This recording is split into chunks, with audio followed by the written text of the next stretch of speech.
Muito bem, agora eu vou apresentar para vocês os autores com os quais nós vamos trabalhar aqui. Eu não vou ficar toda hora citando, ó, esse autor aqui, aquele autor ali, mas são autores que são importantes para o nosso assunto.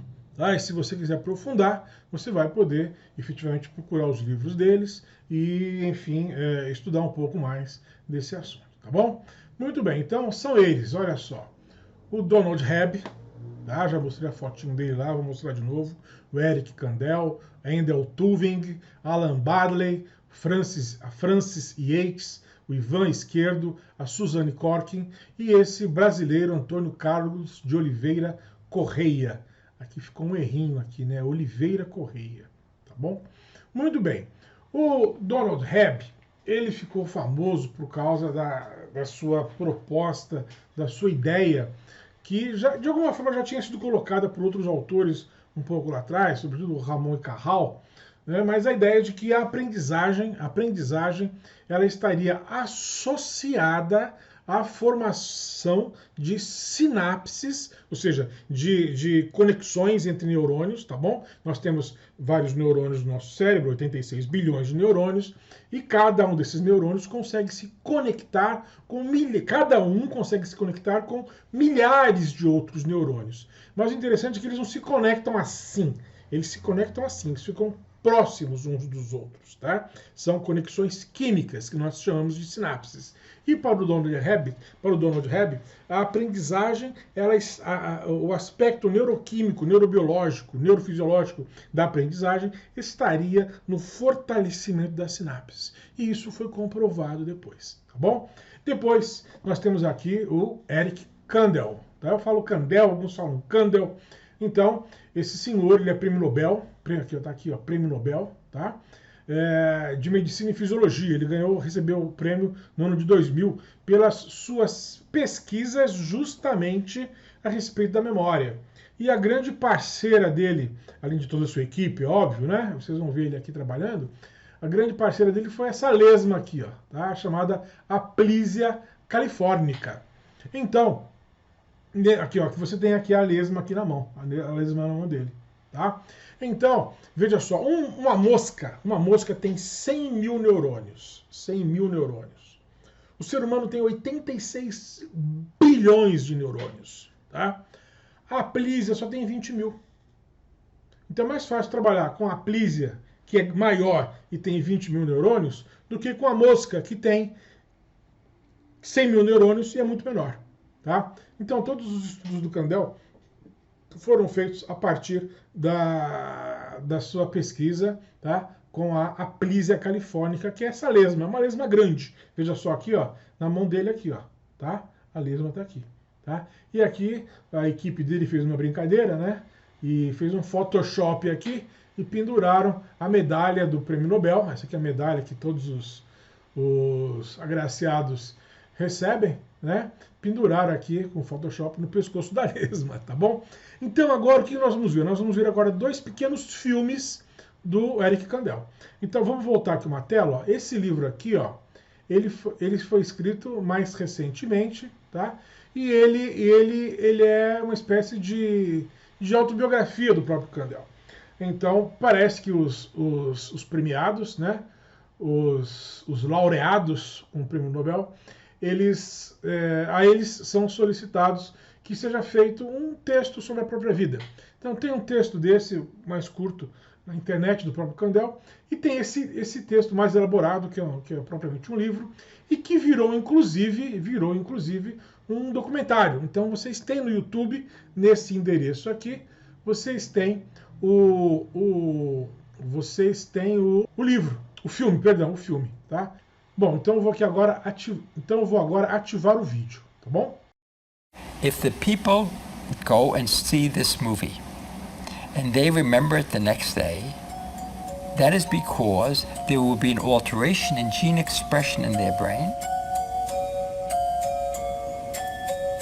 that can produce profound changes in people's brains. So every single person in the audience watching this film has a slightly different brain because they have learned somewhat different things. No, oye, crazy. Gracias. ça n'y était pas. Non. Si, je sais. Eric! Oh, I see there's a fence here. There's a fence and right here.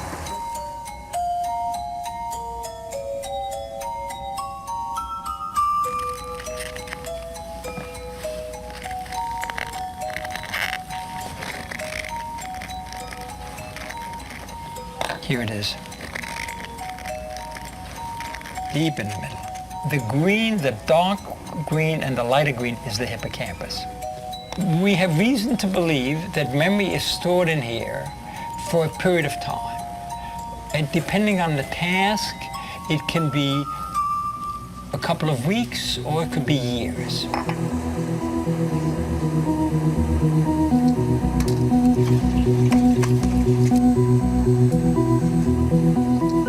Memory is the glue that binds our mental life together. I mean, it makes it possible for me to remember what I did this morning, what I did last week, what I did 6 years ago.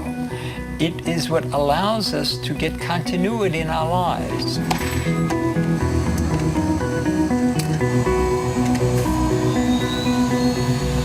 It's the essential feature of our mental life. Without memory, we would be nothing.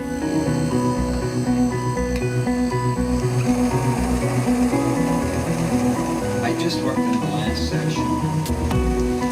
This is redo. This is for me, and the rest is for me.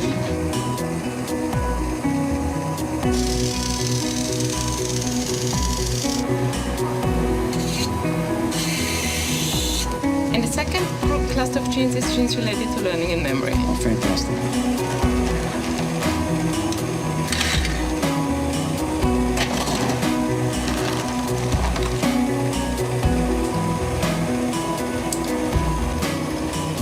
But actually, we always have a round table. Everyone goes around and says what's there. Thank you. So we wait a little bit because some people are not here yet. Before we get started, hello? Joe! Can I have your attention, please? In the 1960s, when I began and people began to work on the problem, we didn't have the vaguest idea how learning occurs. So the first thing that happened is that we and others were able to show that learning involves changes in how nerve cells communicate in synaptic transmission. The next question is, how is memory laid down? And we were able to see that you could see on the level of nerve cells what you see in behavior. There's a short-term memory and a long-term memory.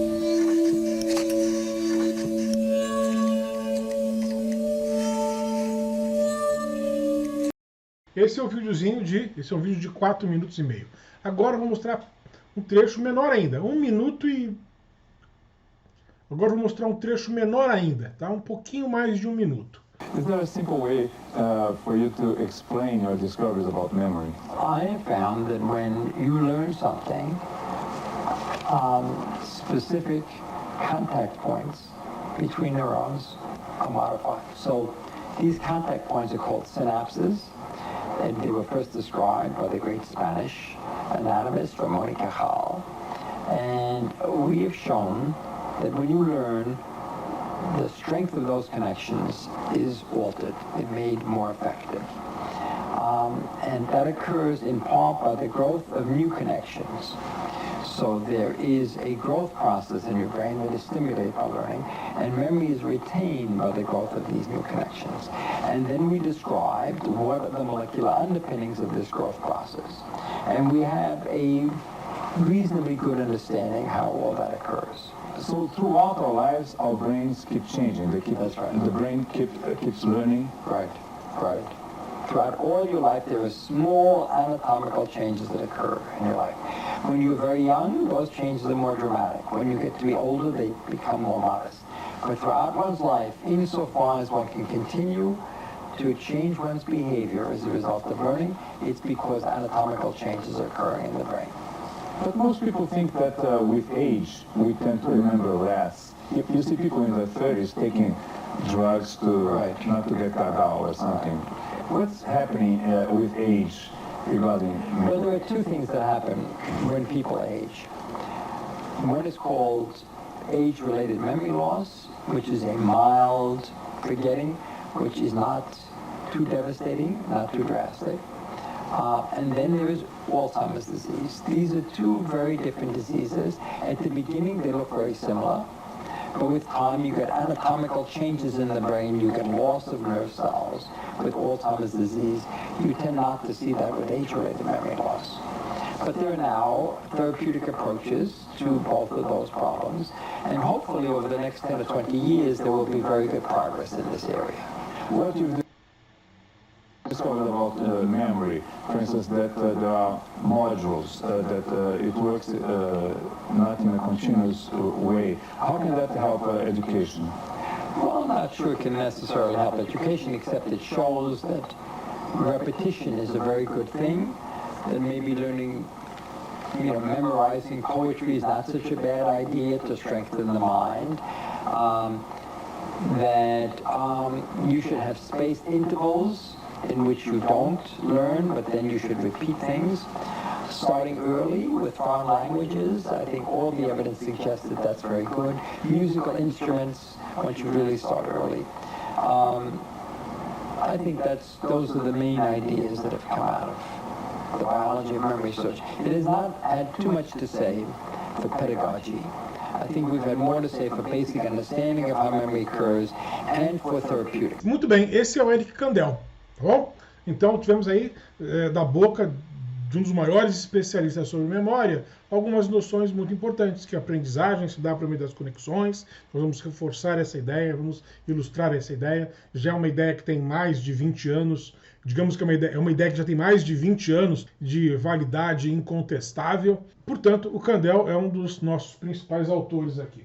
Um dos livros mais fundamentais para quem quer se aprofundar nesse ramo da neurociência é esse aqui, está indicado aí também, tá? Que é um livro grande, tá? É um manual, mas ele é bastante profundo nos aspectos que ele trata aqui.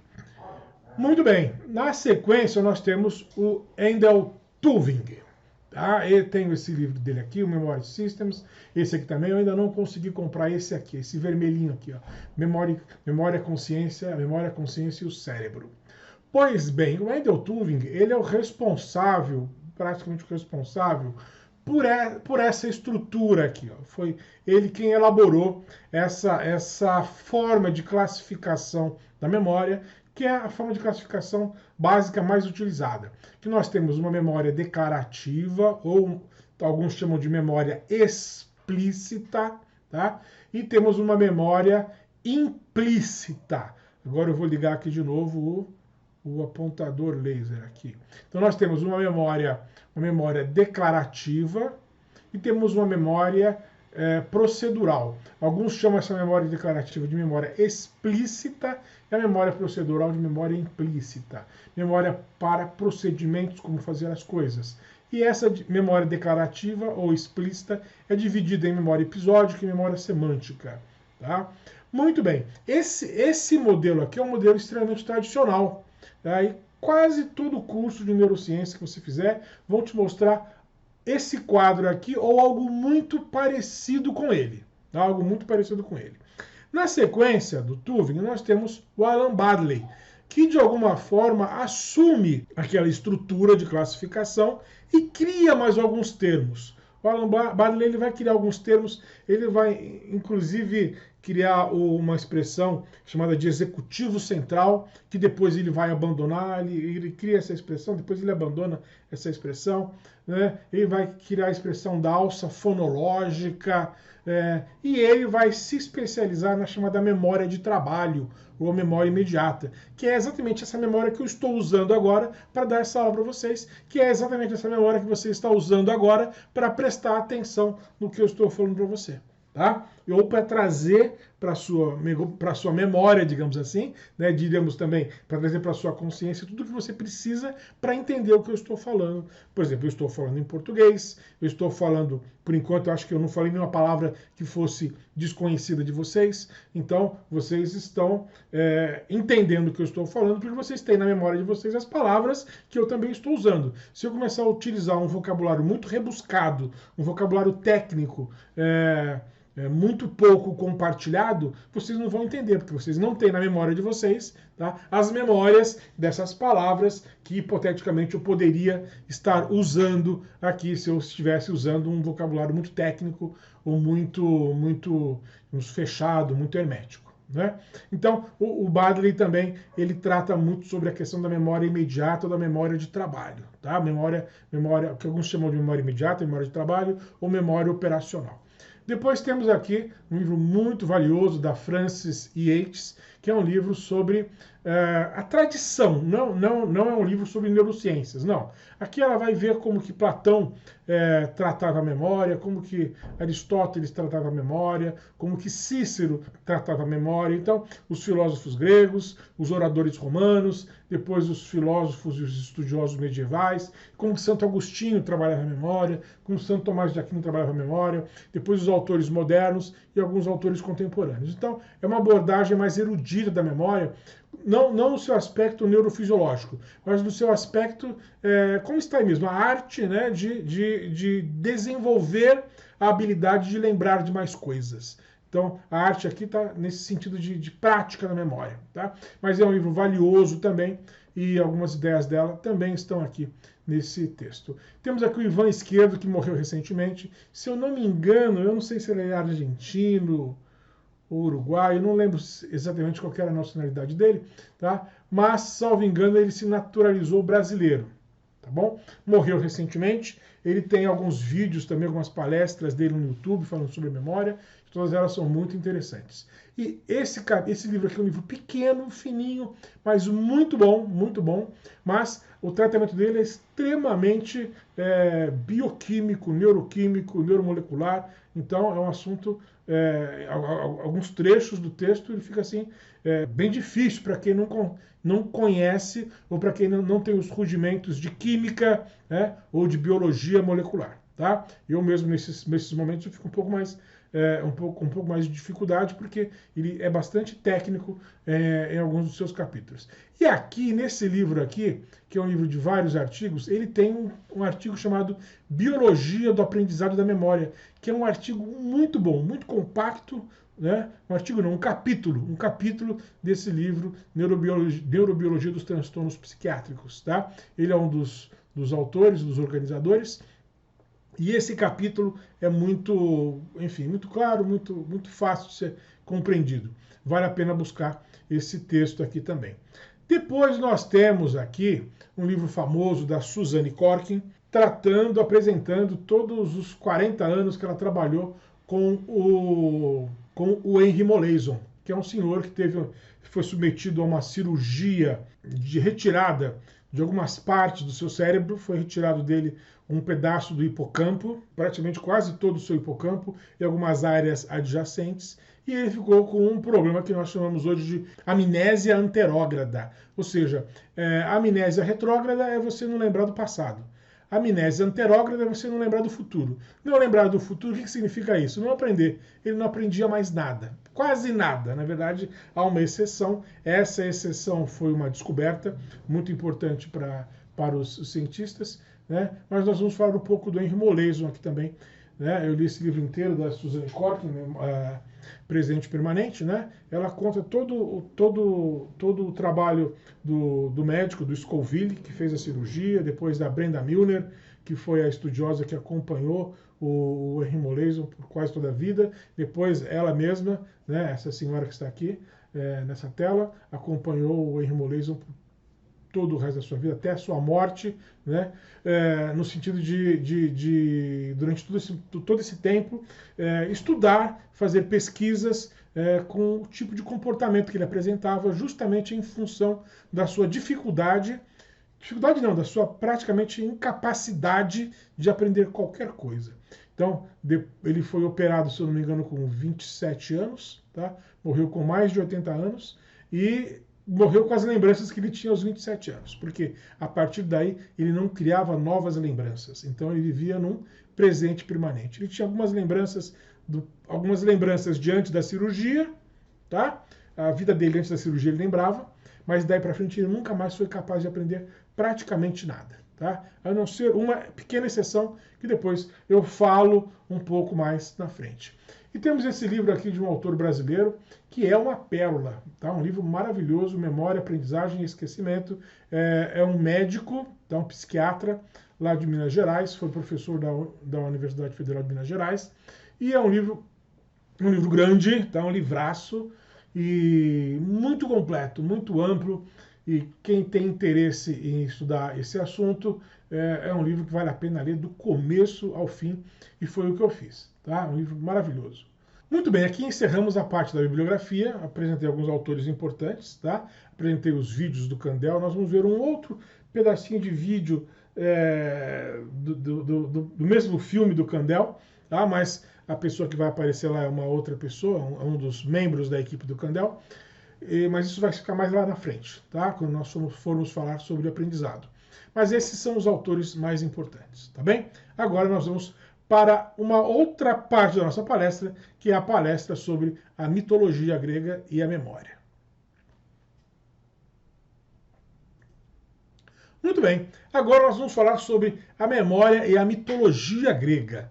Vou contar para vocês aqui a história rapidamente, depois eu vou ser mais específico, e vou ler com vocês a própria história, tá? Então, em linhas gerais, a história começa com Gaia e Urano. São entidades primordiais para a mitologia grega. O que são entidades primordiais? São alguns dos primeiros deuses que teriam surgido no início do cosmos, no início do universo. Então, pois bem, Urano e Gaia representam o céu e a terra. Tá? Duas entidades primordiais que, da sua união, vão dar origem a todos os outros deuses. Então, no caso da mitologia grega, eles têm 12 filhos, 6 titãs e 6 titânidas. Entre os homens está Cronos e entre as mulheres está Mnemosine. Cronos é o tempo, Mnemosine é a memória. Tá? Mas chega um momento em que Gaia está infeliz, pois Urano está a todo momento querendo deitar-se com ela para ter mais filhos. Ela fica invocada, ela fica enraivecida, ela fica com ódio de Urano e chama um de seus filhos, Cronos, para atentar contra o pai. E a história conta que Gaia teria feito essa foice aqui, ó, tá? Dado para Cronos, ou Saturno, tá? Outro nome de Cronos é Saturno, dado para Cronos, e Cronos teria castrado o próprio pai. Tá? Castrou o pai, Cronos, o tempo, passa a ser o rei do universo e governar todas as coisas. Mas Cronos teme que os seus filhos façam a mesma coisa que ele fez com o próprio pai. Cronos é casado com Reia. E toda vez que Reia engravida, Cronos pega os seus próprios filhos recém-nascidos e devora os filhos. É uma cena, eu pus duas representações artísticas aqui, né? São representações artísticas horrorosas, né? Do Cronos devorando os seus próprios filhos. Quem que é Cronos? Cronos é o tempo. O que o tempo faz conosco? Nos devora, né? Cada dia que passa, nós estamos um pouquinho mais mastigados, um pouquinho mais triturados pelo tempo. Então, o tempo é implacável. O tempo devora a todos nós. Então, Cronos é o tempo. Tem um produto de dessas companhias de beleza, né, que se chama Cronos, inclusive, né, prometendo ser um produto rejuvenescedor. Na verdade, deveria ser o contrário, não deveria ser Cronos, deveria ser Zeus. Tá? Puseram o nome errado no produto, porque Cronos, ele é implacável, ele te devora e é ele que te faz ficar velho, é ele que te conduz até a morte. Mas Cronos era casado com Reia. E aí, Reia também fica aborrecida de ver os seus filhos sendo devorados, justamente no momento em que eles nasciam, e Reia engana Cronos e esconde um dos seus filhos. Esse seu filho escondido vai se chamar Zeus. E Reia enrola uma pedra num pano e entrega essa pedra para Cronos. E Cronos engole a pedra. Tá? Cronos engole a pedra. Depois de um tempo, Cronos percebe que foi enganado, tá bom? Mas aí já é tarde demais, Zeus já estava muito bem escondido e Zeus cresce. E aí, mais uma vez, temos uma briga e um parricídio, né, de um filho brigando com o pai. Zeus mata o próprio pai, Zeus mata Cronos e retira de dentro das entranhas de Cronos todos os seus irmãos que foram devorados. Retira todos os titãs que estão dentro das entranhas de Cronos. Tá? Então vejam só, isso tem muito a ver com a nossa forma de religião, né? Porque o que nós queremos é um Deus que nos dê a vida eterna. O que nós queremos, o que os gregos esperavam de Deus, o que os gregos esperavam de Zeus, era que Zeus retirasse todos eles das entranhas do tempo. E o que nós esperamos dos deuses nos quais nós acreditamos hoje é que eles também nos deem a vida eterna, né? De que, metaforicamente, eles nos retirem, né, dessa coisa, desse mergulho, né, dessa vida dentro do tempo, para que nós possamos viver uma vida eterna, uma vida sem tempo. Então, os gregos antigos percebem, né, que isso só pode ser tarefa de um Deus. Vencer o tempo, vencer Cronos, só pode ser tarefa de um Deus. E é necessário que nós vençamos o tempo, vençamos Cronos, para termos a vida eterna. Pois bem, Zeus faz isso. E aí, para comemorar, olha bem a palavra, comemorar, Zeus procura a memória. Comemoração com a memória. Né? A palavra memória está dentro da palavra comemoração. Tá? Então, Mnemosine é uma das irmãs do próprio tempo, por incrível que pareça. E Mnemosine, ela vive afastada, de forma muito discreta, ela vive afastada, e ela que vai ser procurada por Zeus para comemorar a sua vitória contra o tempo. Então isso é muito legal, muito significativo, porque é justamente a memória que vence o tempo.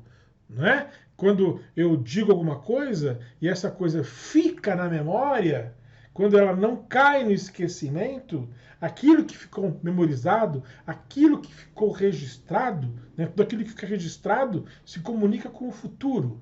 Né? Tudo aquilo que fica registrado se comunica com o futuro. Essa frase, se eu não me engano, está no filme Tenet, do Nolan, que eu vi alguns dias atrás. Tudo que está registrado se comunica com o futuro. Então, com você vence o tempo. Né? Você vence o passado, vence o esquecimento. Então Zeus procura a memória para comemorar a sua vitória contra o tempo, e depois que Zeus deita com a memória, com Mnemosine, Zeus e Mnemosine têm 9 filhas, são as chamadas musas, e cada uma das musas representa uma ciência ou uma arte. Então, Calíope representa a poesia épica, Thalia a comédia, Terpsícore representa a dança, Euterpe a poesia lírica, Polímnia, que era a líder das musas, né, representa os hinos. Depois nós temos Clio, que representa a história, Erato, a poesia amorosa, Urânia, a astronomia, e Melpomene, a tragédia. Então, aqui você tem cada uma delas, olha só, Urânia aqui com o globo no chão, né, o globo aos seus pés, a Melépone usando uma máscara aqui da tragédia, a Erato com uma cítara tocando, vou voltar aqui uma tela, tá? Aqui, a Calíope com um pergaminho na mão, a Thalia tem uma máscara na mão também, tá vendo? A Terpsícore da dança, ela está apenas apoiada aqui numa coluna, né? Euterpe segura um aulo, que eu acho que é isso aqui que ela está segurando, tá? Enfim, e a Polímnia está apenas também apoiada numa rocha. Então nós temos aqui as 9 musas, que são quem? São as ciências, né? As ciências, as formas de conhecimento da época, que vão fazer com que o conhecimento também vença quem? Vença o tempo. Fazer com que o conhecimento permaneça no tempo, não caia no esquecimento. Então agora, eu vou ler a história para vocês. Eu não sei se a minha contação de histórias ficou muito boa, então eu vou ler do jeito que está aqui escrito, porque talvez fique melhor e fique mais bem ilustrado, tá bom?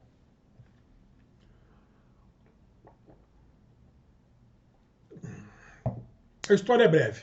Vamos lá. Unida a Urano pela força de Eros, Eros é o deus do amor, Gaia tem inicialmente 12 filhos, os titãs e as titânidas. São forças violentas que povoam o mundo e iniciam a longa e penosa história do universo. Dentre os filhos de Gaia e Urano estão Cronos, o tempo, e Mnemosine, a memória. Cronos é o deus do tempo, e Mnemosine é a memória universal, a lembrança conservada tanto nos monumentos quanto na alma dos homens. Só Mnemosine contesta Cronos, preservando quando pode as histórias que não foram devoradas e esquecidas pelo tempo. Gaia está com ódio de Urano. Urano não dá descanso a Gaia. A todo instante Urano quer deitar-se com Gaia para gerar mais e mais filhos. Gaia está com ódio de seu celestial esposo, Urano, pois está cansada de ser continuamente fecundada por ele. Gaia chama os filhos titãs para ajudarem-na a destronar o próprio pai. Todos os filhos se recusam, com exceção de Cronos. Então sua mãe, Gaia, lhe entrega uma foice que vinha talhando há muito tempo. E quando Urano veio se aproximar novamente de Gaia para fecundá-la mais uma vez, o próprio filho Cronos passou a foice nos testículos de Urano. Então Cronos castra o próprio pai. Seu sêmen, o sêmen de Urano, cai sobre os oceanos e da espuma nasce Afrodite, a deusa do amor e da beleza. Cronos luta com seu pai, destitui-o do trono e passa a governar todo o universo. Tá? Então aqui nós temos a cena trágica, né, dramática, do filho castrando o próprio pai. E aqui nós temos a cena belíssima de Botticelli, que é o nascimento de Vênus, depois que o sêmen de Urano cai no oceano. Continuamos a história. Cronos tem medo de ser destronado pelos próprios filhos. Então agora, Cronos é o novo senhor do universo. Ele se une a Reia, sua própria irmã, e nela engendra uma multidão de filhos. A história é parecida com a do pai dele, né? Mas ele teme que se repita com ele a mesma coisa que ele fez com o próprio pai. Ele teme que um de seus filhos possa destroná-lo. E para que nenhum dos filhos lhe retire o seu trono, e façam o que ele fez com o próprio pai, ele passa a devorar os filhos impiedosamente. A cena é forte, né? Olha só. O pai comendo os filhos. Cronos devora seus filhos. Cronos come todos os filhos nascidos de Reia. E assim, parto após parto, Cronos se dirigia a Reia, pegava o recém-nascido e devorava-o sem pena. Cronos, o deus do tempo, tudo regula, tudo comanda. Ele é insaciável, ele devora tudo, os seres, os momentos, os destinos. Então isso aqui é uma metáfora do que acontece conosco, não é? Cronos nos devora impiedosamente. Os nossos cabelos brancos, tá, vão aparecendo por causa de Cronos, por causa do tempo. Vão sendo mastigados, vão sendo triturados, tá, ruminados na boca do deus do tempo. A imagem aqui de Goya, né, pintada por Goya, também é muito, muito forte, né, uma imagem asquerosa, né, do filho comendo, do pai comendo o próprio filho. Pois bem, Reia, cansada dessa história toda, resolve dar um fim nisso. Mas agora é Reia quem está infeliz e cansada por ter seus filhos devorados por Cronos. Por causa disso, Reia pediu socorro a Gaia, que ajudou-a a elaborar um plano. Antes do parto, Reia se dirigiu a uma caverna e ali deu à luz um menino que chamou de Zeus. Reia deixou o menino sob a proteção de Gaia, que seria a avó do menino, praticamente, né? Então, em seguida, Reia pegou uma pedra, embrulhou a pedra no manto, como se fosse o bebê recém-nascido, e entregou a pedra embrulhada a Cronos. E Cronos engoliu a pedra no lugar do menino. A história é fabulosa, né? Fantástica. Ninguém vai engolir uma pedra, mas é uma história dessas histórias antigas, fabulosa, que tem um sentido e serve para nós até hoje, por incrível que pareça. Cronos percebeu que foi enganado, mas o filho já estava bem escondido. E assim Zeus cresceu com segurança e, chegado o momento, após tornar-se adulto, derrotou Cronos após 10 anos de luta. Então, o filho Zeus lutou com Cronos por 10 anos e conseguiu também destroná-lo do reinado do universo. Após sua vitória, Zeus retirou de dentro de Cronos todos os seus outros irmãos que tinham sido devorados antes de seu nascimento. com a vitória de Zeus, passa a reinar a paz entre o céu e a terra, e se firma a vitória da ordem sobre as forças da desordem por toda a eternidade. O tempo não existe mais. Nós já estamos fora do tempo. E para comemorar o seu novo reinado, esse reinado de ordem, de paz, de eternidade, sem a presença da morte, né? Para celebrar a sua vitória sobre Cronos, Zeus quer comemorar. Então, a comemoração será com Mnemosine. E quer fazê-lo de tal forma que esta vitória fique registrada para sempre, e todos possam cantar e relembrar esta vitória por toda a eternidade, sem que ela jamais possa ser esquecida. Afinal, derrotar o tempo é algo digno de uma grande comemoração. Então, cabe a Zeus agora engendrar os seres que vão ajudá-lo a celebrar e a lembrar sua vitória através dos séculos. E para tanto, o rei do céu e da terra escolhe a discreta Mnemosine, que morava sozinha num canto do universo, para ajudá-lo nessa missão. Nada seria esquecido quando dito por alguém gerado no seio dela. E a comemoração com a memória, né? Então, comemorar é relembrar.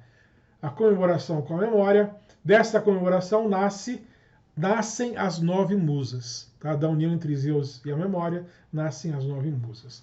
E aqui estão as 9 musas. Nós, na nossa linguagem, né, corriqueira, nós diríamos que as musas são as padroeiras das ciências. Tá? Assim como no cristianismo católico nós temos o santo que é padroeiro da chuva, santo que é padroeiro dos médicos, São Lucas que é padroeiro dos médicos, né? Então, mutatis mutandis, voltando no tempo, as musas seriam as padroeiras das ciências. Então, toda a ciência e todo conhecimento dependem da memória, pois são uma forma de acumulação de informações de tempos passados, de estratificação de informações transmitidas inicialmente de forma oral, posteriormente de forma escrita. Então aqui nós temos uma história mítica, uma história fabulosa, que traz para nós, sobretudo, a ideia da memória, tá? Como sendo quem? Como sendo alguém discreta, que não aparecia, tá? Ela aparece só no fim da história, tá? Só no fim de toda essa história de sucessão de reinados do universo, e ela aparece para comemorar, isso aqui que é muito importante, ela aparece para comemorar a vitória sobre o tempo. Tá? Então a memória é algo que faz com que nós ganhemos tempo. Né? A memória faz com que nós não sejamos subjugados pelo tempo. Ou seja, eu não preciso inventar mais a roda. Eu não preciso inventar a escrita. Eu já recebi pela memória dos meus antepassados, dos meus antecessores, né, da minha cultura, eu já recebi a língua portuguesa toda ela organizada. Eu já recebi a roda inventada. Eu já recebi a luz elétrica inventada. Tá? Quando eu tinha 20 anos, alguém inventou o computador e agora os meus filhos já receberam, desde que nasceram, já nasceram com um computador aqui dentro de casa. Né? Quando eu tinha a idade deles, eu nem sonhava em mexer com um computador. Minto, a primeira vez que eu mexi com um computador eu tinha 20 anos. Tá? Os meus filhos já nasceram com computadores em casa. Percebe? Então, a memória, ela traz para a gente uma aceleração do tempo. Por quê? Porque eu não preciso mais inventar o fogo, eu não preciso aprender como planto as coisas, como plantar arroz, feijão, eu não preciso aprender. Alguém sabe, né, e esse conhecimento que foi descoberto milhares de anos atrás foi sendo transmitido ao longo do tempo pela memória. Tá bom? Então, nesse sentido, a memória é fundamental para que nós tenhamos a vida que nós temos hoje. Pois bem, agora nós encerramos aqui a parte da relação entre mitologia e memória e vamos para a parte da polissemia da palavra memória.